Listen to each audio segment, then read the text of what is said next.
Kung meron mang isang boksingero na dapat nating abangan sa heavyweight division, yun ay walang iba kundi si Alexander Usyk. Wala naman sigurong taong mahilig sa boxing ang hindi nakakakilala sa kanya. Pero alang-alang sa iba nating mga subscribers na hindi pa nakakakilala sa kanya, heto ang kanyang boxing credentials. Sa 24 na laban niya, lahat panalo, wala siyang talo. At ang 15 nun, ni-knockout niya. Anthony Joshua, Daniel Dubois, Tyson Fury ay ilan lamang sa mga kilalang pangalan sa heavyweight division na tinalo niya. September 25, 2021, nung unang magharap si Usyk at Joshua. Panalo si Usyk via unanimous decision. Muling nagharap ang dalawa makalipas ang halos 11 buwan, August 20, 2022. Naganap ang rematch. Panalo na naman si Usyk via split decision. August 26, 2023, naganap ang unang pagtutuos ni Usyk at Dubois. Panalo si Usyk via knockout.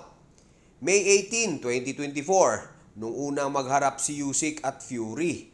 Parehong walang talo ang dalawang mandirigma at dito na nabahiran ng mantsa ang boxing record ni Fury. Panalo si Usyk via split decision. Makalipas lamang ang halos 7 buwan, ikinasah ang rematch. Panalo pa rin si Usyk via unanimous decision. July 19, 2025, muling nagharap si Usyk at Dubois. Kagagaling lang ni Dubois manalo kontra kay Anthony Joshua via knockout. Kaya nagkaroon muli ng karapatan si Dubois na makalaban si Usyk sa pangalawang pagkakataon. Kahit tinalo na ni Usyk si Dubois via knockout sa una nilang pagtutuos. Umabot lang ng 5 rounds ang rematch nila. Knockout na naman si Dubois.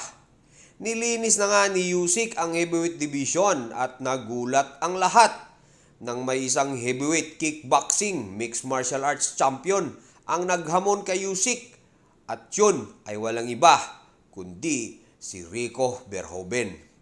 11 taon lang naman na pinaghaharian ni Verhoeven ang Glory Heavyweight title. Ayon sa kanyang kickboxing record, meron siyang 76 total fights, 66 wins, 21 wins via knockout. Meron lang siyang isang laban sa MMA at panalo siya via knockout. Ngayon, siguro boring na masyado sa kickboxing dahil 11 years ka ba namang maghahari doon. At bilang isang mandirigma, hinahanap mo yung challenge. Kaya niya siguro naisipang hamunin ang hari ng boxing na si Alexander Usyk.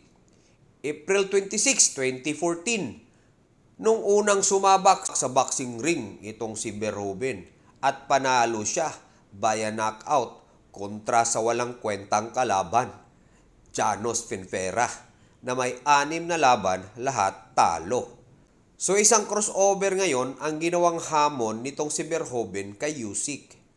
Katulad nung ginawa ni Francis Ngannou nung kalabanin niya si Anthony Joshua. Ano kaya sa tingin nyo ang magiging resulta ng labang ito?